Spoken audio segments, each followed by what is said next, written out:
Nous avons analysé tous les textes fondateurs du christianisme. Résultat troublant. Le dogme de la virginité de Marie repose sur une erreur de traduction vieille de 2000 ans. Une seule lettre hébraïque, mal interprétée par un traducteur grec, a façonné l'un des piliers de la foi chrétienne. Voici pourquoi cette découverte change tout. Ce que nous avons trouvé en analysant les manuscrits originaux bouleverse 15 siècles de théologie. Cette erreur n'est pas anodine. Elle concerne 2 milliards de chrétiens sur Terre. Elle touche au cœur même de la doctrine catholique et orthodoxe. Nous parlons du prophète numérique. Nous avons traité des milliers de pages de textes anciens. Nous avons confronté l'hébreu biblique au grec de la Septante. Les données révèlent un pattern que les théologiens évitent soigneusement depuis des siècles. Alors voici notre question pour vous. Seriez-vous prêt à remettre en cause une croyance si on vous prouvait qu'elle repose sur une faute de traduction? Écrivez votre réponse dans les commentaires. Nous voulons savoir. L'histoire commence en l'an 250 avant notre ère à Alexandrie. Cette ville égyptienne grouillait de marchands, de philosophes et de scribes. 70 érudits juifs reçurent une mission colossale, traduire la Torah, hébraïque en grec. Le monde hellénistique voulait accéder aux textes sacrés des Juifs. Ces traducteurs ne savaient pas qu'ils allaient en commettre l'une des plus grandes erreurs de l'histoire religieuse. Dans le livre d'Isaïe, chapitre 7, verset 14, le prophète annonce un signe. Une jeune femme concevra et enfantera un fils. Elle l'appellera Emmanuel, ce qui signifie Dieu avec nous. Le texte hébreu original utilise le mot Alma. Ce terme désigne simplement une jeune femme en âge de procréer, sans précision sur sa virginité. Les traducteurs alexandrins choisirent le mot grec parthénos. Et c'est là que tout bascule. Le mot parthénos en grec signifie vierge, de manière explicite et non ambiguë. L'hébreu Alma ne porte pas cette charge sémantique. Il existe d'ailleurs un autre mot hébreu, Betula, qui désigne spécifiquement une vierge. Isaïe n'a pas utilisé ce terme, il a choisi Alma, jeune femme. Les linguistes hébraïsants le confirment depuis des décennies. Le mot Alma apparaît 9 fois dans l'Ancien Testament. Dans la plupart des occurrences, il désigne une jeune femme sans indication sur sa virginité. Par exemple, dans le livre de la Genèse, chapitre 24, Rebecca est appelée Alma, alors que le texte précise par ailleurs qu'elle est vierge en utilisant Betula. Si Alma signifiait automatiquement vierge, pourquoi cette redondance? Descartes nous a appris le doute méthodique, appliquons-le ici. Si un texte utilise 2 mots différents pour désigner la même réalité, c'est qu'ils ne sont pas synonymes. La logique la plus élémentaire l'impose. Pourtant, la tradition chrétienne a construit un édifice théologique monumental sur cette confusion sémantique. L'évangile de Matthieu, rédigé en grec vers l'an 80 de notre ère, cite la prophétie d'Isaïe. Matthieu utilise évidemment la version grecque de la Septante, pas l'original hébreu. Il écrit donc « parthénos, vierge ». Pour Matthieu, la naissance virginale de Jésus accomplit cette prophétie. Tout s'enchaîne logiquement dans sa démonstration théologique, sauf que la prophétie originale ne parlait pas de virginité. Nous avons vérifié avec des experts en hébreu biblique. Nous avons consulté les manuscrits de la Mer Morte. Nous avons analysé les usages linguistiques de l'époque. La conclusion est sans appel. Alma ne signifie pas vierge. C'est une jeune femme, point final. Imaginons la scène chez les traducteurs alexandrins. Ils débattent du mot à choisir en grec pour rendre alma. L'un d'eux propose néanis, jeune femme. Un autre suggère parthénos, vierge.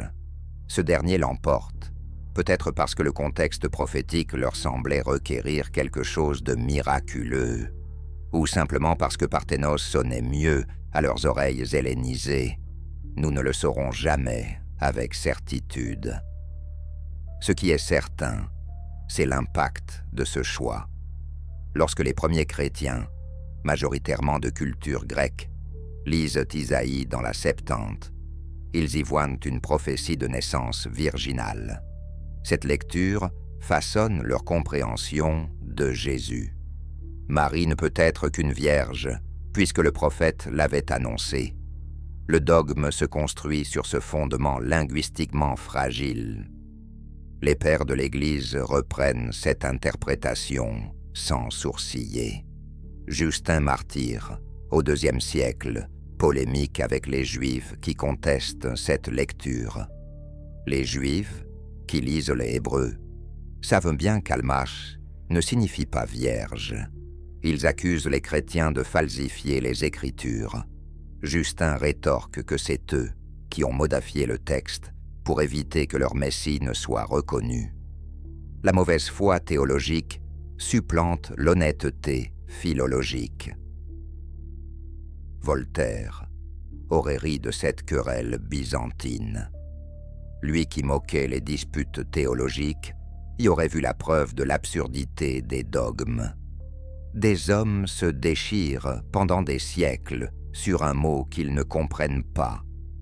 Des millions de fidèles construisent leur foi sur une traduction approximative, et personne ne vérifie le texte source. La méthode scientifique exige de remonter aux sources. Nous l'avons fait. L'original hébreu dit « alma », le grec dit « parthénos ». Entre les deux, il y a un gouffre sémantique. Ce gouffre a englouti des siècles de théologie. Pascal aurait peut-être tenté de concilier foi et raison sur ce point. Il aurait invoqué le mystère, la transcendance. Mais Pascal était aussi un mathématicien rigoureux. Face aux données linguistiques, même lui aurait dû admettre l'erreur de traduction. La foi ne dispense pas de l'exactitude philologique. Reprenons les faits froidement. Isaïe, écrit en hébreu au 8e siècle avant notre ère. Il utilise « alma ». 7 siècles plus tard, des traducteurs juifs choisissent « parthénos » en grec. Encore un siècle plus tard, Matthieu cite cette traduction grecque. 3 siècles après, les conciles fixent le dogme de la virginité perpétuelle de Marie. Sur quelle base ? Sur une traduction discutable d'un mot hébreu. Le contexte historique d'Isaïe éclaire encore mieux l'erreur. Le prophète s'adresse au roi Achaz de Juda, menacé par ses ennemis. Il lui annonce un signe, avant qu'un enfant à naître ne sache distinguer le bien du mal. Les ennemis d'Achaz seront vaincus. Ce signe doit être immédiat, compréhensible pour Achaz. Une naissance virginale dans 7 siècles n'aurait eu aucun sens pour lui. Le signe devait se réaliser de son vivant. La logique narrative du passage impose cette lecture. Achaz a besoin d'un signe maintenant, pas dans un futur lointain. La jeune femme dont parle Isaïe est donc une contemporaine d'Achaz. Elle conçoit, normalement, par voie naturelle. Elle accouche d'un fils. Avant que cet enfant atteigne l'âge de raison, les ennemis sont défaits. Voilà le signe. Simple, concret, immédiat. Transformer ce passage en prophétie messianique de naissance virginale relève de l'exégèse, cette lecture qui projette dans le texte ce qu'on veut y trouver. L'exégèse honnête, elle, extrait du texte ce qu'il dit réellement. Et le texte hébreu ne dit pas vierge, il dit jeune femme. Les théologiens catholiques et orthodoxes se débattent avec ce problème depuis que la philologie hébraïque s'est développée au XIXe siècle.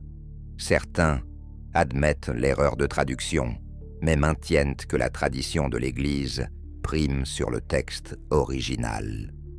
D'autres tentent des contorsions herméneutiques pour sauver le dogme. Quelques-uns, rares et courageux, reconnaissent simplement que la virginité de Marie ne repose pas sur Isaïe. Mais le dogme tient bon. Pourquoi ? Parce qu'il est devenu indépendant de son fondement scripturaire. La virginité de Marie ne repose plus sur Isaïe 7,14. Elle repose sur la tradition, sur les conciles, sur des siècles de piété populaire. Le texte original n'a plus d'importance. La croyance s'est autonomisée. C'est là que Foucault aurait parlé de pouvoir et de savoir. Qui contrôle l'interprétation des textes? Qui décide de ce qu'ils signifient? L'institution ecclésiale s'est arrogée ce pouvoir. Elle a défini le dogme, puis a défendu le dogme contre les évidences textuelles. Le savoir philologique a dû céder devant le pouvoir théologique. Nous avons analysé les débats des conciles œcuméniques. Nous avons étudié les arguments des pères de l'Église. Nulle part nous ne trouvons de discussion sérieuse sur le sens du mot hébreu « alma ». Tout repose sur la Septante. La traduction grecque est prise pour argent comptant. Personne ne vérifie l'hébreu. Au IVe siècle, Jérôme de Stridon traduit la Bible en latin, créant la Vulgate. Il connaît l'hébreu, lui. Il sait que Alma ne signifie pas exactement « vierge ». Pourtant, il traduit par « Virgo », « vierge » en latin. Pourquoi ? Parce que le dogme est déjà établi. Jérôme ne peut pas contredire l'enseignement de l'Église. La pression institutionnelle l'emporte sur l'exactitude linguistique. Cette capitulation de l'honnêteté intellectuelle devant le conformisme dogmatique se répète à travers l'histoire. Les traducteurs savent, les érudits savent, mais ils se taisent, tout s'aligne. La vérité linguistique devient secondaire face à l'orthodoxie théologique. Sartre aurait parlé de mauvaise foi. Ces traducteurs et théologiens se mentent à eux-mêmes. Ils savent ce que dit le texte hébreu, mais ils choisissent de l'ignorer. Ils préfèrent la sécurité du dogme à l'inconfort de la vérité. C'est le contraire de l'authenticité existentielle. Camus aurait vu dans cette histoire une illustration de l'absurde. Des hommes construisent des systèmes de croyances monumentaux sur des fondations fragiles. Ils y consacrent leur vie, leur intelligence, leur passion, et tout cela repose sur une erreur de traduction. L'absurdité de la condition humaine atteint ici son sommet. Revenons aux données linguistiques. Le mot almar partage une racine avec le verbe hébreu, signifiant être caché ou être voilé. Une alma est donc étymologiquement une jeune femme en âge de se marier, souvent voilée en public selon les coutumes de l'époque. Le voile indique son statut social, pas nécessairement sa virginité. C'est une nuance culturelle que les traducteurs grecs ont mal comprise. Les Grecs avaient leur propre concept de la parthénose, la Vierge consacrée, figure importante dans leur mythologie. Athéna, Artémis, Hestia sont des déesses vierges. La parthénose grecque incarne la pureté, l'intégrité, la puissance, non diluée par la sexualité. En choisissant ce mot pour traduire Almar, les Septantes ont projeté sur le texte hébreu des concepts grecs qui lui étaient étrangers. C'est un phénomène classique en traduction. On traduit non seulement des mots, mais aussi des cultures. Les traducteurs alexandrins étaient des juifs hellénisés. Ils pensaient en grec autant qu'en hébreu. Leur traduction porte la marque de cette double culture. Elle hellénise la Bible hébraïque, et cette hellénisation a eu des conséquences théologiques immenses. Le christianisme naissant hérite de cette Bible hellénisée. Il se développe dans un monde grec, ses concepts théologiques s'expriment en grec. La virginité de Marie devient un élément central de la christologie. Jésus doit être né d'une vierge pour être pleinement divin et pleinement humain.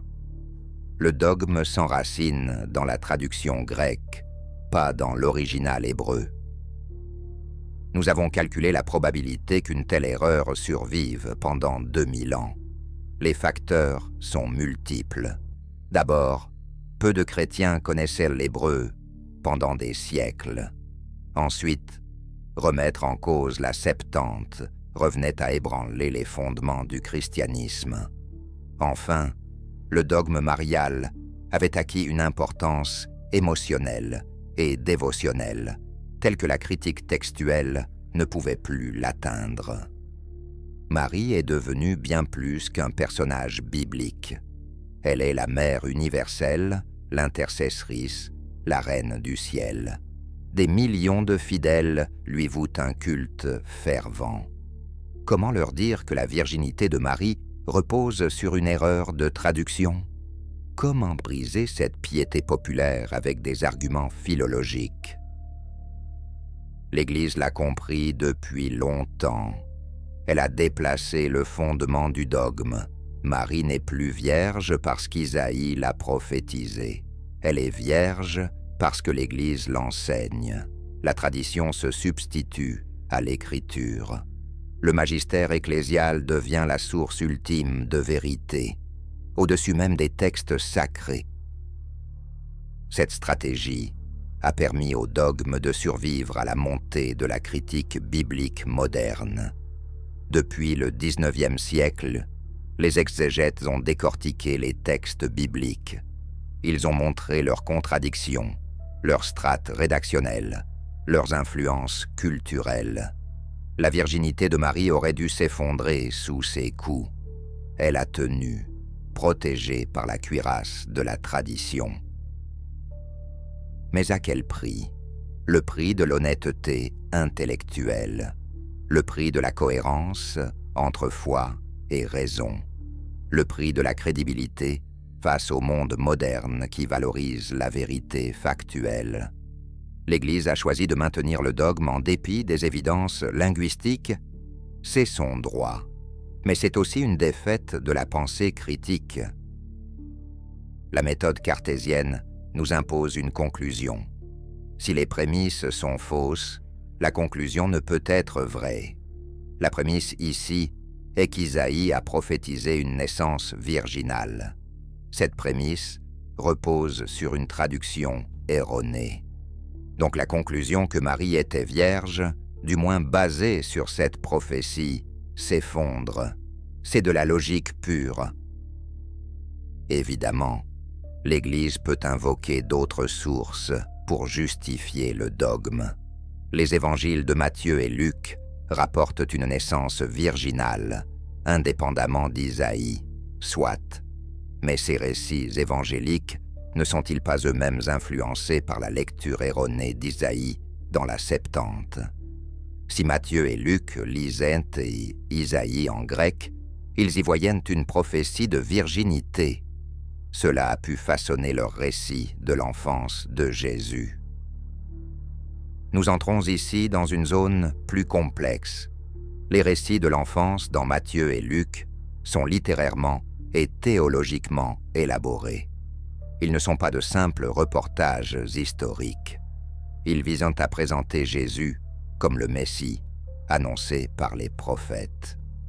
Pour cela, ils tissent des liens entre sa vie et les textes de l'Ancien Testament. La naissance virginale fait partie de cette démonstration théologique. Si la prophétie d'Isaïe ne parlait pas de virginité, toute la construction s'affaiblit. Les évangiles de Matthieu et Luc perdent un de leurs piliers argumentatifs. cela ne signifie pas nécessairement que Marie n'était pas vierge. Cela signifie que la preuve scripturaire de sa virginité est moins solide qu'on ne le pensait. Les historiens du christianisme primitif ont remarqué un fait troublant. Marc, le plus ancien évangile, ne mentionne pas de naissance virginale. Jean non plus. Paul, dans ses épîtres, n'en parle jamais. Seuls Matthieu et Luc, rédigés plus tardivement, développent ce thème. Cela suggère que la croyance en la virginité de Marie s'est développée progressivement dans les communautés chrétiennes. Cette croyance a pu être influencée par plusieurs facteurs. Les mythologies grecques et romaines regorgent de naissances miraculeuses, de héros nés de l'union d'un dieu et d'une mortelle.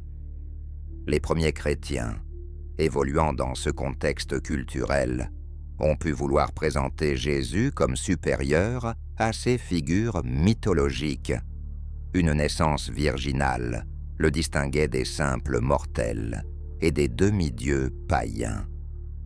La lecture erronée d'Isaïe dans la Septante a fourni le cadre scripturaire pour cette élaboration théologique.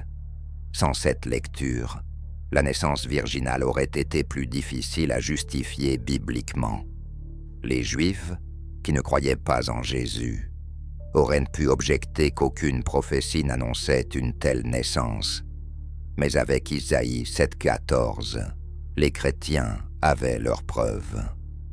Sauf que cette preuve repose sur une erreur. Une simple erreur de traduction. Un traducteur alexandrin qui choisit Parthénos au lieu de Néanis. Ce choix, anodin en apparence, a changé le cours de l'histoire religieuse. Il a façonné la mariologie catholique et orthodoxe. Il a inspiré des œuvres d'art innombrables, des annonciations de Fra Angelico aux Pietà de Michel-Ange. Toute cette richesse culturelle et spirituelle repose sur un malentendu linguistique. C'est vertigineux, c'est aussi profondément humain. Nous construisons du sens à partir de fragments, de malentendus, d'approximations. Nous érigeons des cathédrales sur des fondations de sable, et parfois, ces cathédrales tiennent debout pendant 2000 ans. La question demeure. Maintenant que nous savons, que faisons-nous de cette connaissance ? Ignorons-nous les données linguistiques pour préserver la tradition ? Ou remettons-nous en cause le dogme au nom de l'exactitude historique et philologique ? C'est le dilemme auquel l'Église et les croyants doivent faire face. Certains diront que la foi n'a pas besoin de preuves historiques ou linguistiques, que la vérité théologique transcende les contingences textuelles, que Marie est vierge parce que l'Église l'enseigne, point final. Cette position a le mérite de la cohérence. Elle assume la primauté de la tradition sur le texte. D'autres plaideront pour une révision honnête du dogme. Si Alma ne signifie pas vierge, admettons-le. Cela ne détruit pas le christianisme. Cela ne diminue pas la grandeur de Jésus. Cela rectifie simplement une erreur historique. La foi mature devrait pouvoir supporter la vérité factuelle. Nous avons posé cette question à des théologiens de diverses traditions. Les réponses varient. Certains catholiques conservateurs refusent même de discuter du sujet. Pour eux, remettre en cause la virginité de Marie frise l'hérésie. D'autres catholiques progressistes reconnaissent le problème linguistique, mais maintiennent leur foi en la virginité de Marie sur d'autres bases. Les protestants sont généralement plus ouverts à la discussion, leur tradition valorisant davantage le retour au texte source. Les orthodoxes ont une position intermédiaire. Ils vénèrent profondément Marie, mais ont aussi une grande tradition patristique qui pourrait permettre une réévaluation. Cependant, dans la pratique, la piété mariale est si enracinée dans l'orthodoxie que toute remise en cause semble impensable. Le plus fascinant dans cette histoire n'est peut-être pas l'erreur elle-même. C'est la résistance à la corriger une fois qu'elle a été identifiée. Les données linguistiques sont claires depuis plus d'un siècle. Les hébraïsants, même chrétiens, admettent que Alma ne signifie pas vierge. Pourtant, le dogme ne bouge pas d'un iota. Cette résistance révèle quelque chose de profond sur la nature de la croyance religieuse. Elle ne dépend pas principalement de faits historiques ou de justesse textuelle. Elle dépend de l'expérience vécue, de la tradition communautaire, de l'émotion spirituelle. Le dogme de la virginité de Marie a nourri la foi de millions de personnes pendant des siècles. Comment une erreur de traduction pourrait-elle effacer cette richesse spirituelle? Pourtant, la vérité a sa propre valeur, même si elle dérange, même si elle bouleverse des certitudes confortables. La laïcité française, héritière des Lumières, repose sur ce principe. La raison doit prévaloir sur la superstition. Les faits doivent l'emporter sur les mythes. L'honnêteté intellectuelle ne peut transiger avec le dogmatisme. Voltaire n'aurait pas hésité. Il aurait dénoncé l'imposture. Il aurait ri de l'entêtement des théologiens. Il aurait exigé que la vérité linguistique soit reconnue. Peu lui importait si cela froissait les dévots. La vérité n'a pas à s'excuser d'exister. Nous, le prophète numérique, n'avons pas l'audace de Voltaire. Nous constatons simplement les faits. Nous analysons les données. Nous tirons les conclusions logiques. Si ces conclusions dérangent, c'est que la réalité dérange. Nous n'y pouvons rien. L'analyse des textes anciens révèle souvent des surprises. Des mots mal compris, des passages mal interprétés, des doctrines construites sur des malentendus. La Bible n'échappe pas à cette règle. C'est un texte humain, écrit par des humains, transmis par des humains, traduit par des humains. L'erreur est inévitable. Ce qui est évitable, c'est l'obstination dans l'erreur une fois qu'elle est identifiée. Là réside la vraie question théologique, éthique. Avons-nous le courage de regarder la vérité en face, ou préférons-nous le confort des illusions ancestrales? La réponse à cette question définira l'avenir du christianisme dans un monde de plus en plus informé, critique et rationnel. Ignorer les données linguistiques ne fera pas disparaître le problème. Il resurgira encore et encore, minant la crédibilité de l'institution ecclésiale. Nous touchons ici au cœur du conflit moderne entre foi et raison. Descartes avait tenté de les réconcilier, Pascal aussi. Mais sur des questions concrètes, comme celle-ci, la réconciliation semble impossible. Soit Alma signifie vierge, soit ça ne le signifie pas. Il n'y a pas de juste milieu linguistique. La science des langues anciennes tranche. Alma ne signifie pas vierge. Les dictionnaires hébraïques sont unanimes. Les spécialistes convergent. Face à ce consensus scientifique, le dogme théologique paraît bien fragile. Nous voilà face à une réalité inconfortable. Une traduction approximative a façonné 2000 ans de doctrine chrétienne. Mais les implications de cette erreur vont bien au-delà de la simple philologie. Elles touchent au pouvoir, à la sexualité, au contrôle des femmes et à la légitimité même de l'institution ecclésiale. Car si Marie n'était pas vierge, tout un édifice symbolique s'effondre. La pureté absolue de la Mère de Dieu, la conception immaculée, la virginité perpétuelle, tous ces dogmes reposent sur ce fondement fragile. Et ces dogmes ont eu des conséquences réelles, mesurables, sur des millions de vies humaines. Commençons par examiner comment cette erreur s'est amplifiée au fil des siècles.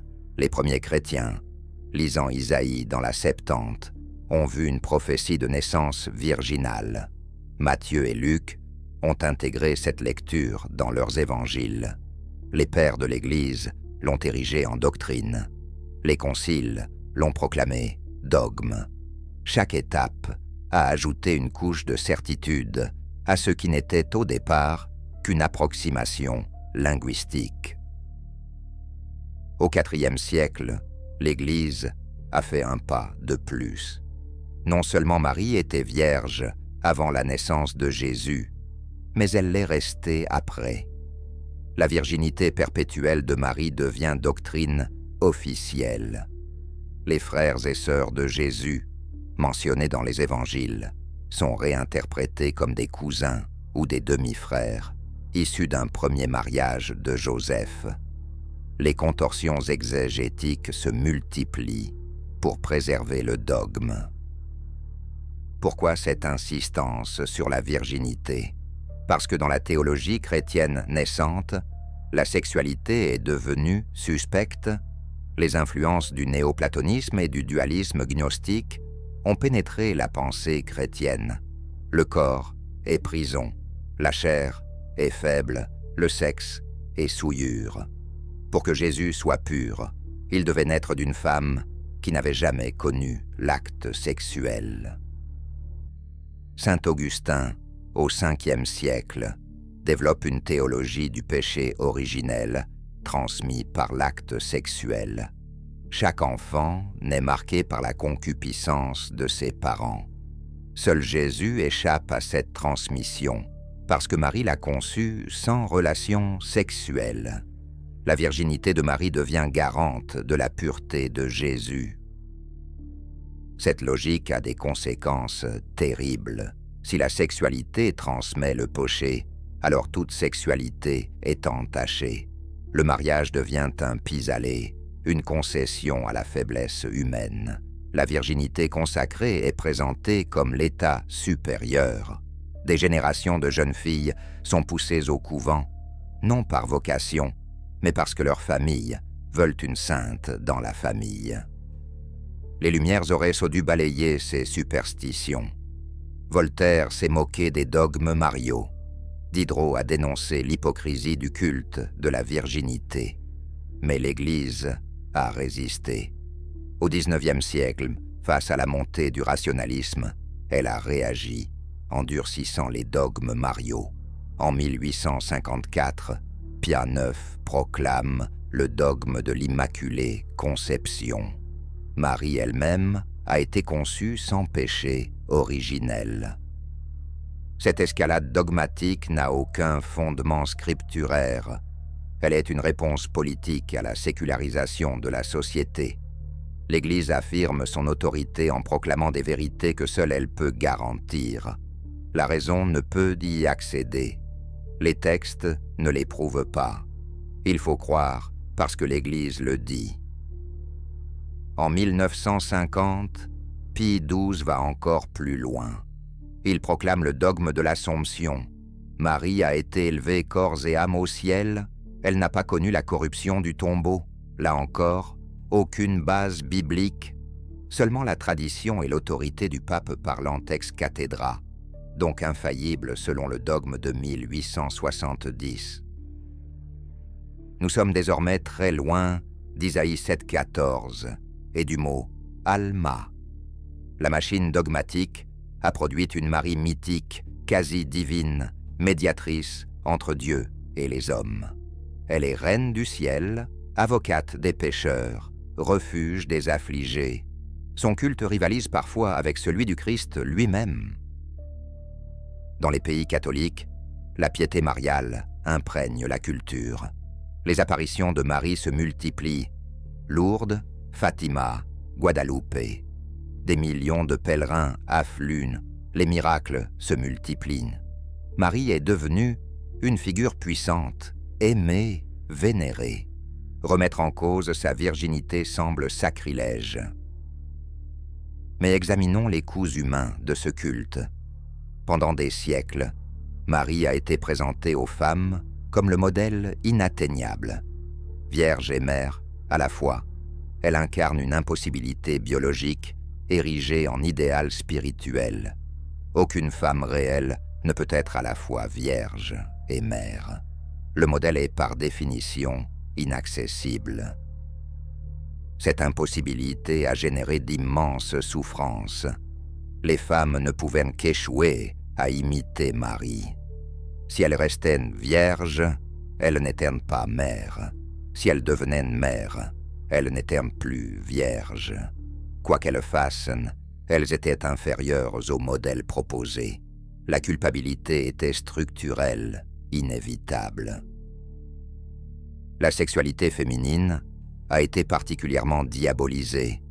Marie est pure parce qu'elle n'a pas eu de relations sexuelles. Par contraste, les femmes qui en ont sont impures.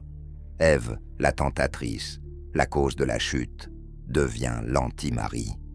Le christianisme offrait aux femmes un choix entre deux archétypes, la Vierge sainte ou la putain pécheresse.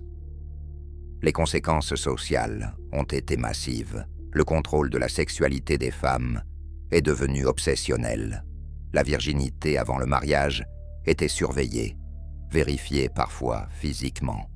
Les femmes qui la perdaient hors mariage étaient stigmatisées, bannies, parfois tuées.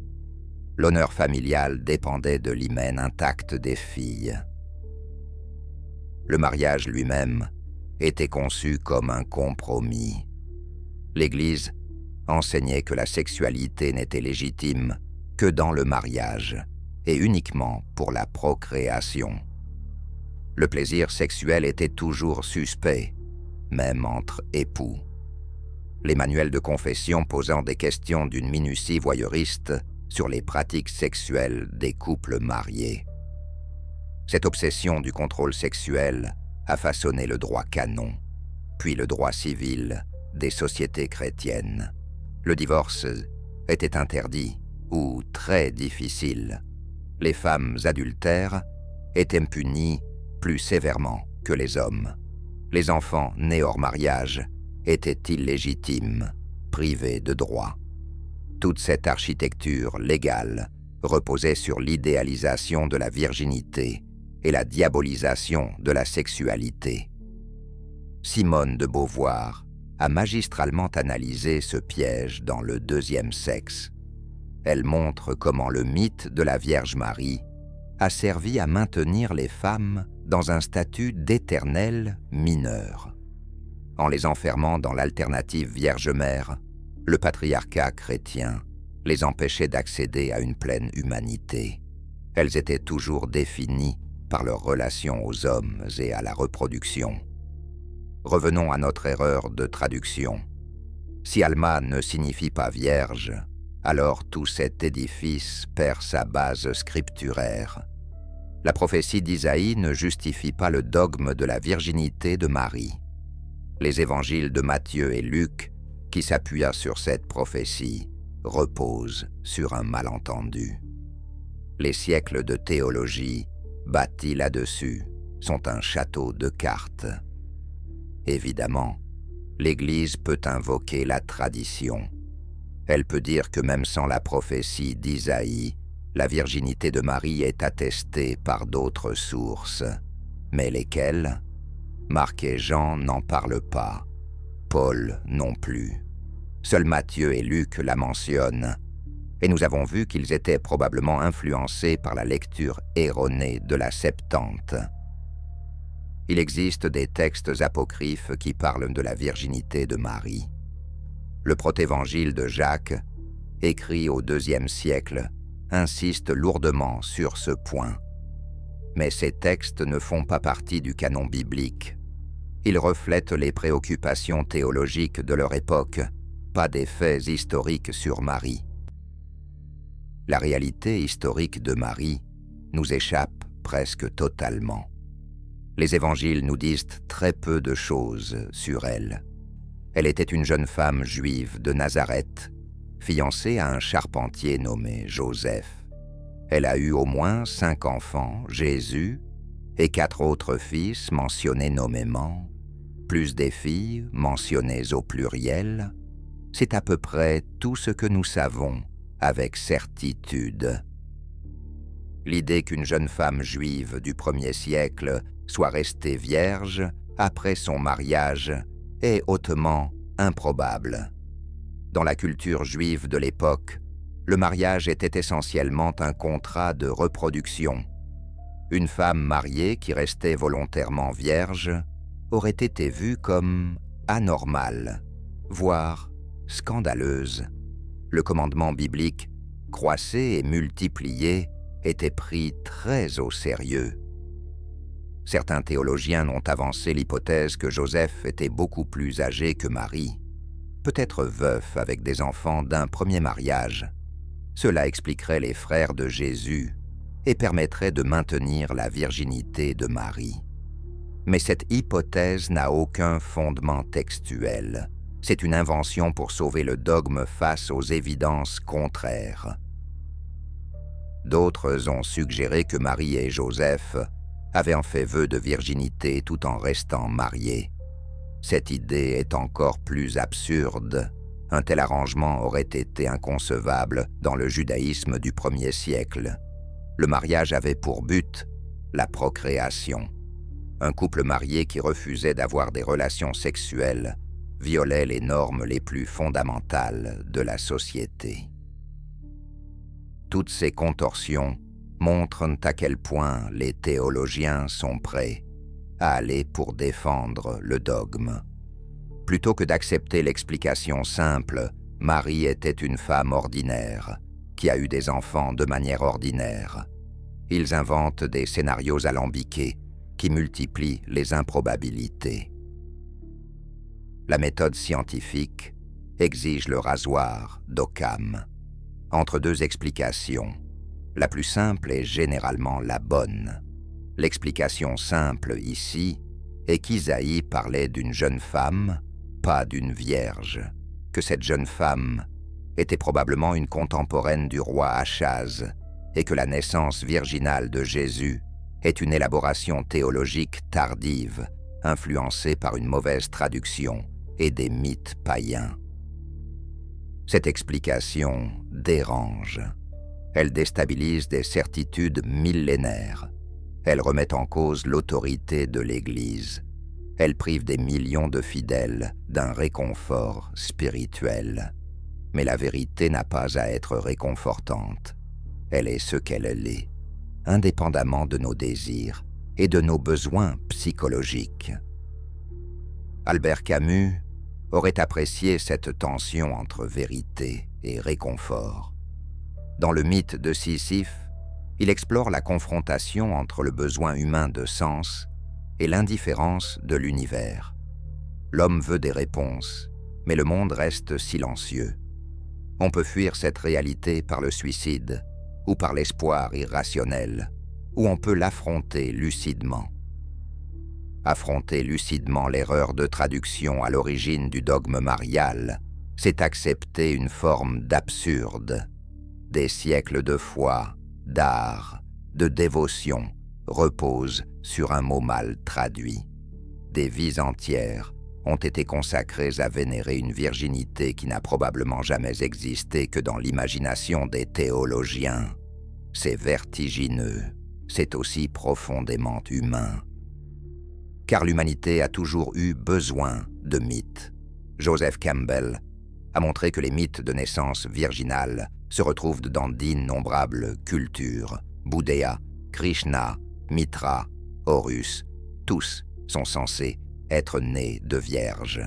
Ce motif mythique répond à un besoin psychologique profond, celui de relier le divin et l'humain par un événement miraculeux.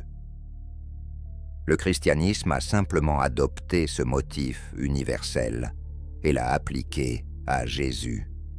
La lecture erronée d'Isaïe a fourni le prétexte scripturaire, mais le besoin mythologique existait déjà. Avec ou sans la prophétie, les premiers chrétiens auraient probablement développé une légende de naissance virginale pour leur héros. Mais reconnaître la nature mythique d'un récit n'enlève rien à sa puissance symbolique. Les mythes ne sont pas des mensonges, ce sont des vérités d'un autre ordre. Ils expriment des réalités psychologiques et spirituelles qui ne peuvent pas être capturées par le langage littéral. La question n'est pas de savoir si Marie était vraiment vierge, mais ce que ce mythe signifie pour ceux qui y croient. Pour des millions de catholiques, Marie représente la compassion maternelle, l'intercession aimante, le refuge dans la détresse. Sa virginité symbolise sa pureté morale, son dévouement total à Dieu, sa séparation du monde corrompu. Ces significations symboliques peuvent rester valables même si le fait historique de sa virginité est douteux. Mais il y a un problème. L'Église ne présente pas la virginité de Marie comme un symbole, mais comme un fait historique. Les dogmes ne sont pas des métaphores, ce sont des vérités révélées que les fidèles doivent accepter sous peine d'hérésie.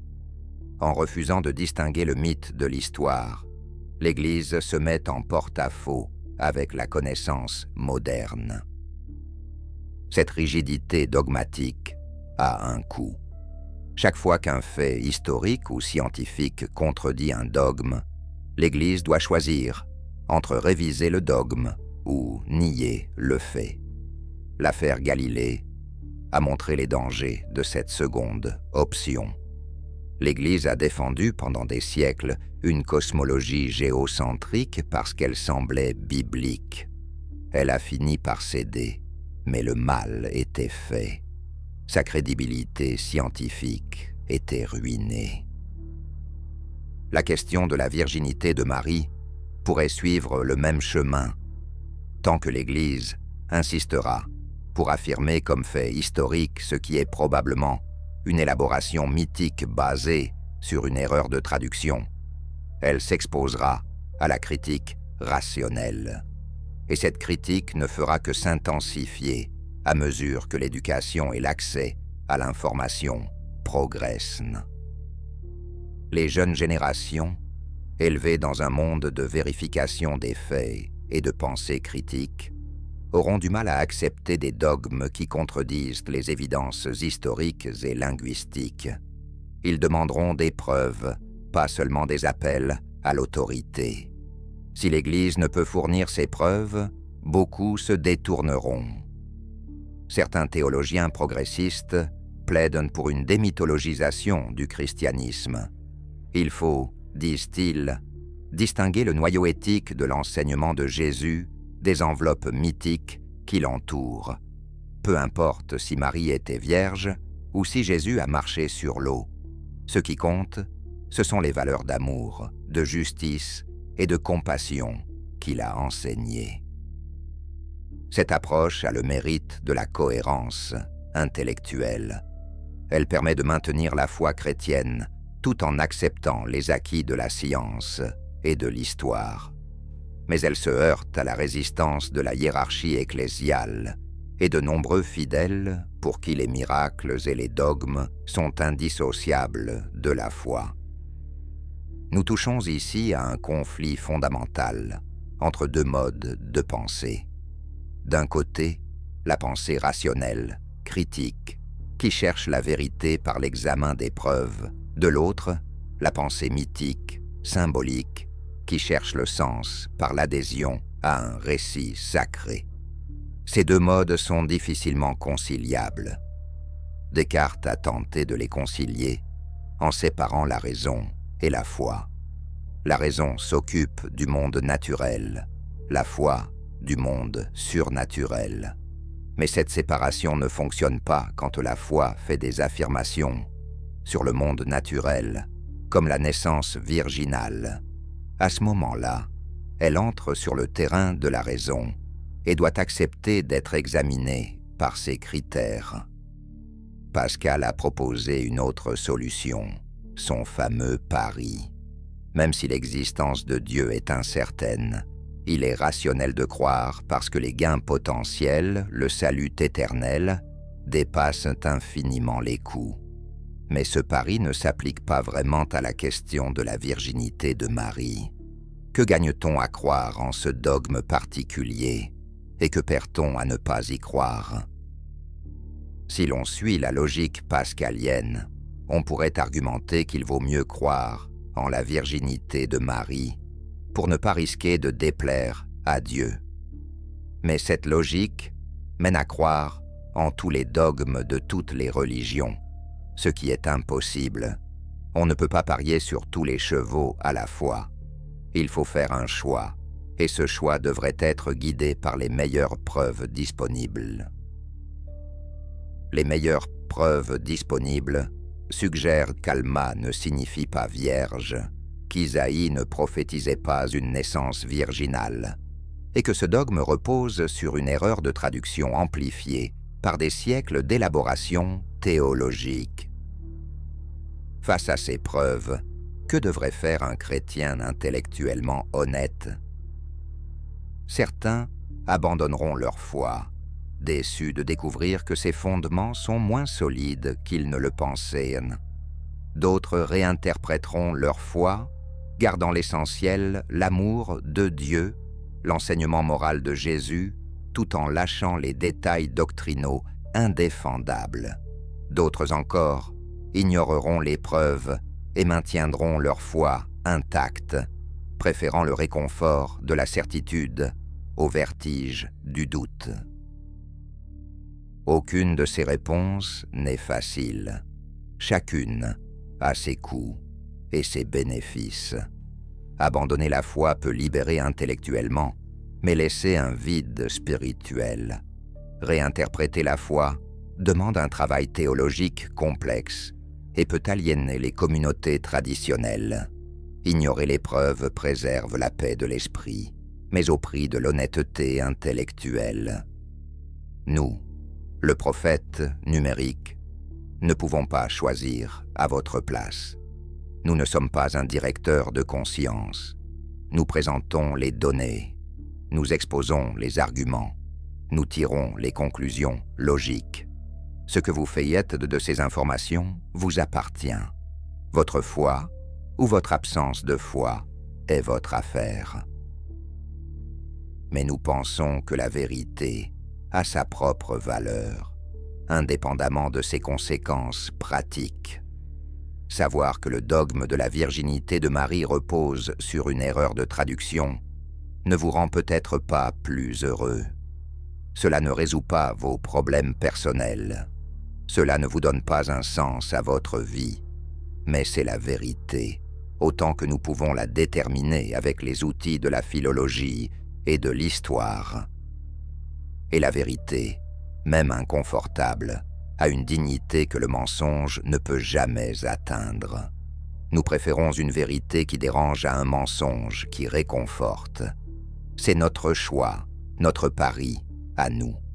Nous parions que l'humanité, à long terme, se porte mieux quand elle regarde la réalité en face, plutôt que quand elle se berce d'illusions.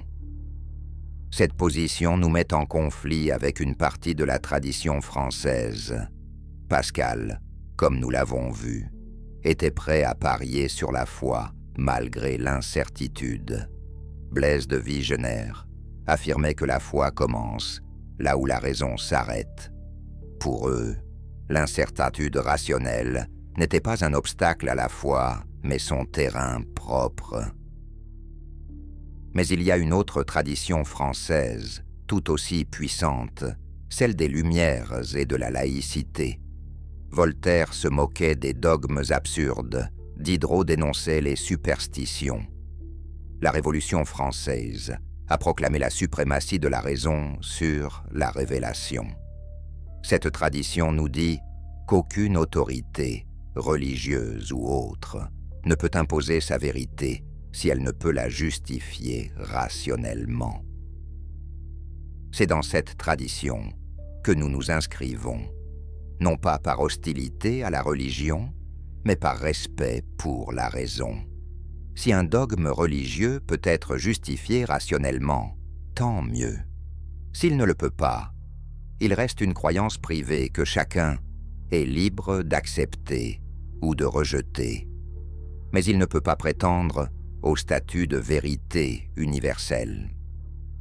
Le dogme de la virginité de Marie ne peut pas être justifié rationnellement.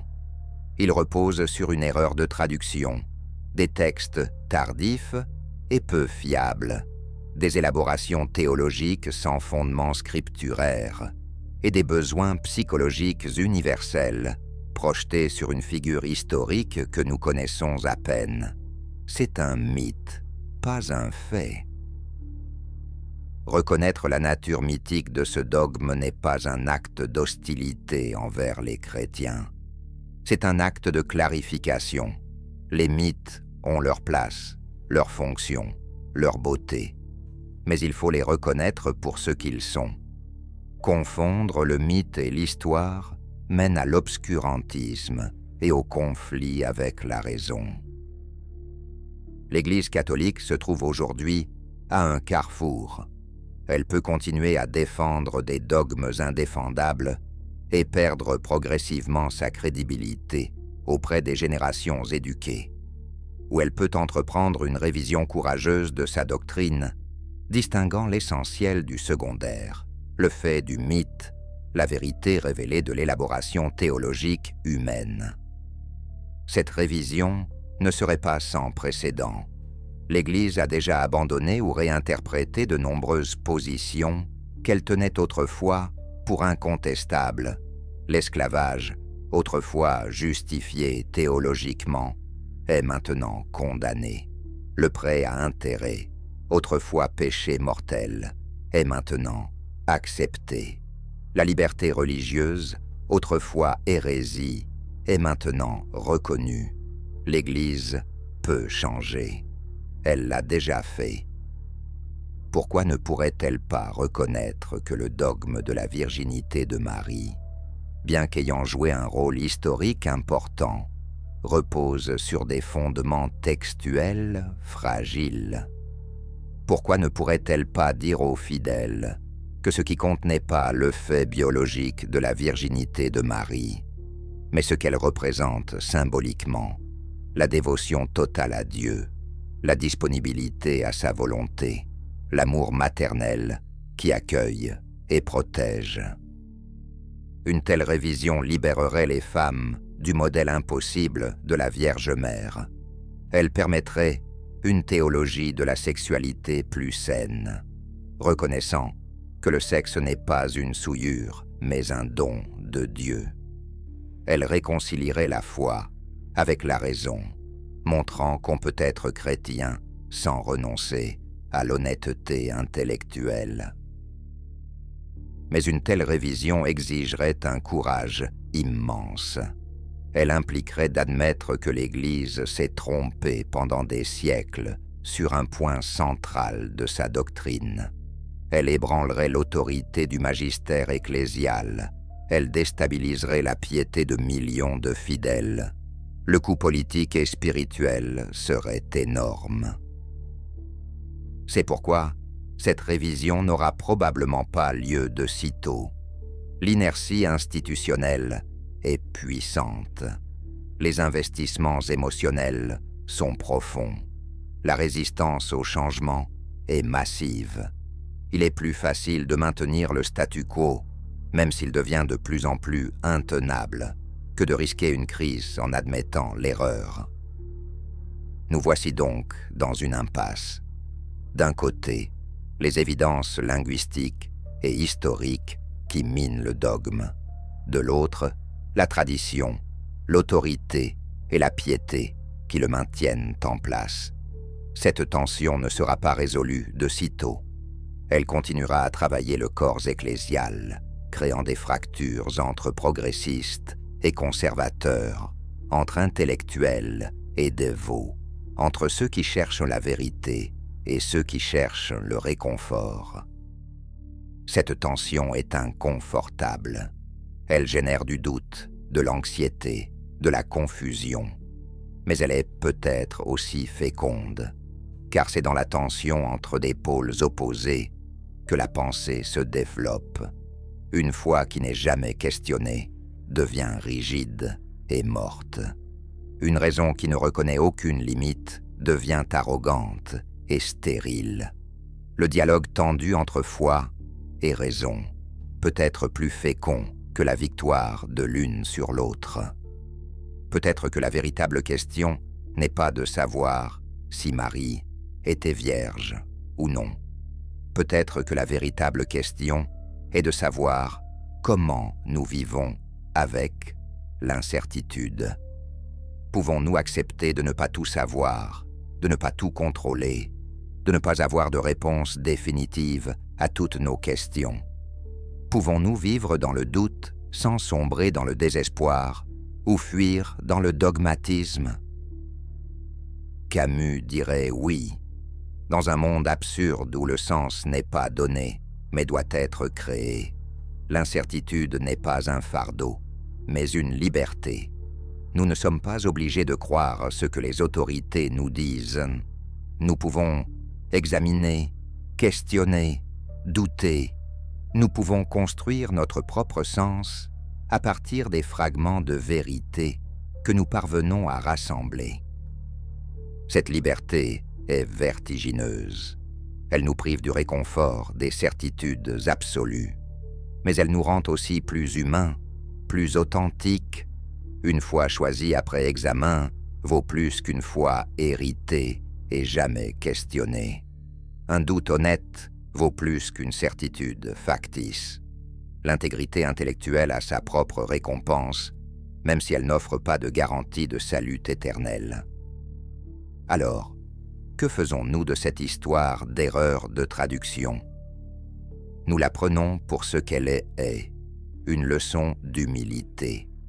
Elle nous rappelle que nos certitudes les plus profondes peuvent reposer sur des bases fragiles, que nos traditions les plus vénérables peuvent incorporer des erreurs, que nos institutions les plus respectées peuvent se tromper. Elle nous rappelle aussi que la vérité est difficile à atteindre et qu'elle exige un effort constant. Il ne suffit pas de répéter ce qu'on nous a enseigné. Il faut examiner, vérifier, comparer. Il faut être prêt à remettre en question même les croyances les plus chères si les preuves l'exigent. C'est épuisant, c'est inconfortable, mais c'est le prix de l'honnêteté. Et peut-être, au final, que cette honnêteté est le véritable élixir que nous devons rapporter de cette enquête. Non pas une nouvelle certitude pour remplacer l'ancienne, mais une disposition à questionner, à douter, à chercher. Non pas une réponse définitive sur la virginité de Marie, mais une méthode pour aborder toutes les questions difficiles avec rigueur et intégrité. Cette méthode, c'est celle de Descartes avec son doute méthodique. C'est celle de Voltaire avec son esprit critique. C'est celle de la science moderne avec sa demande de preuves. C'est celle de la laïcité française avec son refus des dogmes imposés. Cette méthode ne nous garantit pas le bonheur, mais elle nous garantit la dignité de penser par nous-mêmes. Voilà où nous en sommes, face à un dogme de 2000 ans qui repose sur un mot mal traduit, face à une institution qui refuse d'admettre son erreur, face à des millions de fidèles dont la foi pourrait être ébranlée par la vérité, face à nous-mêmes et à la question qui ne nous lâche jamais: qui sommes-nous vraiment? Sommes-nous ceux qui choisissent le réconfort de l'illusion ou l'inconfort de la vérité? Sommes-nous ceux qui suivent aveuglément l'autorité ou ceux qui osent questionner? Sommes-nous ceux qui ont peur du doute ou ceux qui l'embrassent comme une opportunité de croissance? Ces questions n'ont pas de réponse simple. Elles nous accompagneront jusqu'à notre dernier souffle. Mais poser ces questions, c'est déjà y répondre en partie, car celui qui pose la question a déjà franchi un seuil. Il a refusé la passivité. Il a choisi l'éveil plutôt que le sommeil dogmatique. Et c'est peut-être là, dans cette position inconfortable entre foi et doute, entre tradition et critique, entre réconfort et vérité, que se trouve notre humanité la plus authentique. Nous ne sommes ni des croyants absolus, ni des athées militants. Nous sommes des chercheurs, des questionneurs, des humains qui tentent de comprendre dans un monde qui résiste à la compréhension. L'histoire de l'erreur de traduction, qui a créé le dogme de la virginité de Marie, n'est pas terminée. Elle continue de se raconter chaque fois qu'un fidèle s'agenouille devant une statue de Marie, chaque fois qu'un théologien défend le dogme, chaque fois qu'un historien examine les textes anciens, chaque fois que vous, maintenant, réfléchissez à ce que vous venez de lire. Cette histoire vous appartient désormais. Vous pouvez la rejeter, l'ignorer, la contester. Vous pouvez aussi la méditer, la partager, en tirer vos propres conclusions. Quoi que vous fassiez, vous participez maintenant à cette conversation millénaire sur la vérité, la foi et la condition humaine.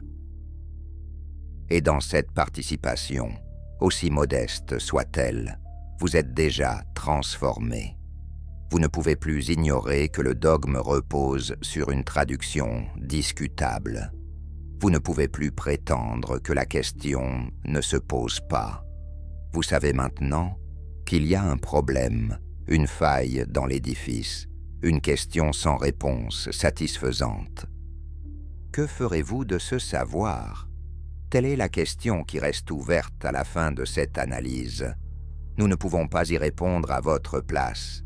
C'est votre choix, votre liberté, votre responsabilité. Nous vous avons donné les données, nous vous avons montré les contradictions, nous vous avons exposé les enjeux. Maintenant, à vous de jouer, à vous de décider qui vous voulez être dans cette histoire. Un défenseur du dogme malgré les évidences contraires, un critique rationnel qui rejette toute foi non fondée sur des preuves, ou quelqu'un qui trouve son propre chemin entre ces extrêmes, quelqu'un qui honore à la fois la raison et le mystère, la critique et la révérence. Il n'y a pas de bonne réponse universelle à cette question. Il n'y a que votre réponse, celle qui correspond à qui vous êtes vraiment.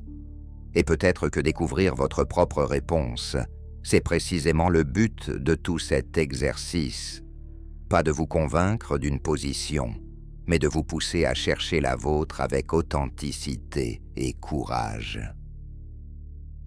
Car au fond, l'histoire de Marie et de sa virginité discutable n'est qu'un prétexte. Le véritable sujet, c'est vous. Comment réagissez-vous quand vos certitudes sont ébranlées? Comment naviguez-vous entre tradition et modernité, foi et raison, communauté et autonomie? Qui devenez-vous face à l'incertitude? Ces questions traversent notre époque. Nous vivons dans un monde où les anciennes certitudes s'effondrent les unes après les autres. Les institutions perdent leur autorité. Les traditions sont contestées. Les vérités établies sont remises en question. C'est déstabilisant, c'est effrayant. C'est aussi une opportunité extraordinaire de repenser, de reconstruire, de réinventer. L'erreur de traduction qui a fondé le dogme marial n'est qu'un exemple parmi d'autres de ces certitudes qui s'avèrent fragiles. Combien d'autres croyances, dans tous les domaines, reposent sur des bases aussi discutables? Combien de vérités supposées ne résisteraient pas à un examen approfondi? Nous ne le saurons que si nous avons le courage de regarder. Et c'est ce courage que nous vous proposons. Non pas le courage de combattre ou de détruire, mais le courage de voir clair, le courage de reconnaître l'erreur là où elle existe, le courage d'accepter l'incertitude là où la certitude n'est pas justifiée, le courage de vivre sans toutes les réponses. Ce courage, Camus l'a magnifiquement décrit dans le mythe de Sisyphe. Sisyphe est condamné à pousser éternellement un rocher en haut d'une montagne d'où il retombe toujours. Tâche absurde, sans espoir, sans récompense. Pourtant, Camus conclut qu'il faut imaginer Sisyphe heureux. Pourquoi ? Parce que Sisyphe a accepté l'absurdité de sa condition. Il n'attend plus de rédemption. Il ne se berce plus d'illusions. Il voit la réalité telle qu'elle est et la vit pleinement malgré tout. Peut-être que nous sommes tous des Sisyphes. Nous cherchons des réponses définitives qui ne viennent jamais. Nous construisons des systèmes de croyances qui s'effondrent. Nous espérons des certitudes dans un monde d'incertitudes. Et le rocher retombe encore et encore. L'erreur de traduction se révèle. Le dogme vacille. La foi est ébranlée. Et nous devons recommencer. Mais recommencer n'est pas échouer. C'est vivre. C'est l'essence même de la condition humaine. Nous ne sommes pas des êtres de certitude absolue. Nous sommes des êtres de questionnement perpétuel. Notre grandeur n'est pas dans nos réponses, mais dans notre capacité à continuer de chercher malgré tout. L'histoire que nous vous avons racontée n'a pas de fin, heureuse ni malheureuse. Elle a une fin ouverte, suspendue, qui vous laisse face à vos propres questions. C'est voulu, car la vie elle-même n'a pas de fin nette, pas de résolution définitive. Nous vivons dans l'entre-deux, dans le déjà plus de l'innocence perdue et le pas encore de la sagesse accomplie. C'est dans cet entre-deux que se situe notre humanité, entre foi et doute, entre tradition et modernité, entre ce qu'on nous a enseigné et ce que nous découvrons par nous-mêmes. C'est inconfortable, oui. C'est déstabilisant, certainement. Mais c'est aussi vivant, authentique, réel. Alors peut-être que la vraie question n'est pas de savoir si Marie était vierge. La vraie question est de savoir si nous sommes prêts à vivre dans un monde où de telles questions n'ont pas de réponse simple, où les vérités établies peuvent s'avérer fragiles, où la foi et la raison doivent coexister sans fusionner, où l'incertitude n'est pas un défaut, mais une caractéristique fondamentale de notre condition. Si vous pouvez accepter cela, alors vous avez compris l'essentiel, non pas la réponse sur Marie, mais quelque chose de plus profond sur vous-même et sur la vie. Vous avez compris que la sagesse ne consiste pas à tout savoir, mais à accepter de ne pas tout savoir. Que la maturité spirituelle n'est pas la certitude, mais la capacité à vivre avec le doute. Que la vraie foi, si elle existe, n'est pas aveugle, mais lucide. Et sur cette note, nous vous laissons. Nous avons fait notre travail. Nous avons analysé les textes. Nous avons exposé les contradictions. Nous avons tiré les conclusions logiques. Le reste vous appartient. Votre foi, votre doute, votre choix, votre vie. Que ferez-vous maintenant que vous savez? Voilà la question qui demeure. Pas rhétorique, pas théorique, mais concrète, personnelle, urgente. Votre réponse définira qui vous êtes, non pas aujourd'hui seulement, mais dans les jours et les années qui viennent, chaque fois que cette question ressurgira. Car elle ressurgira. Les questions importantes ne se posent pas une fois et ne disparaissent pas. Elles nous accompagnent, elles évoluent, elles nous transforment lentement, imperceptiblement, jusqu'à ce que nous réalisions un jour que nous ne sommes plus tout à fait la même personne qu'au début de ce voyage. Et peut-être est-ce là le véritable miracle. Non pas qu'une vierge ait enfanté, mais qu'une question puisse nous transformer, qu'un doute puisse nous faire grandir, qu'une incertitude puisse nous rendre plus humains, C'est le miracle de la pensée, de la conscience, de notre capacité à nous remettre en question. Ce miracle-là ne dépend pas d'une traduction erronée. Il ne repose pas sur l'autorité d'une institution. Il jaillit de notre propre humanité, de notre propre courage à regarder en face ce qui est, même quand ce qui est contredit ce que nous pensions. C'est un miracle laïque, rationnel, humain, le miracle de l'éveil. Puissiez-vous en faire l'expérience, non pas comme un événement unique et définitif, mais comme un processus continu, un cheminement sans fin. Car la vérité n'est pas une destination où l'on arrive un jour.